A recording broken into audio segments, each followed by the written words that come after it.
Jeg hedder Vagn Larsen. Jeg er tidligere borgmester i Nykøbing-Rørvig, og jeg er nu kulturudvalgsformand i Odsherred. Jeg lægger vægt på, at vi i Odsherred har foreningsfrivillige og ildsjæle, og det er et fundament i Odsherred for den sammenhængskraft, der skal være. Kulturen skal være en strategisk ressource for erhverv og turisme, som er det, vi skal leve af og sørge for, at der kommer en bosætning. Unge skal have mulighed for en uddannelse, og det har de ikke alle steder. Derfor kan vi ikke skære ned på børn og skole. Det samme gælder ældre, hvor vi bliver nødt til at respektere de ældre, som har behov for det, og give dem en ordentlig service.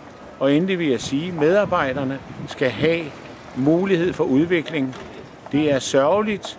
Vi er ikke i stand til i vores økonomi kun at sørge for udvikling. Vi bliver også nødt til at styre det hårdt og stramt, men der skal være plads til udvikling, ellers dør vi som kommune.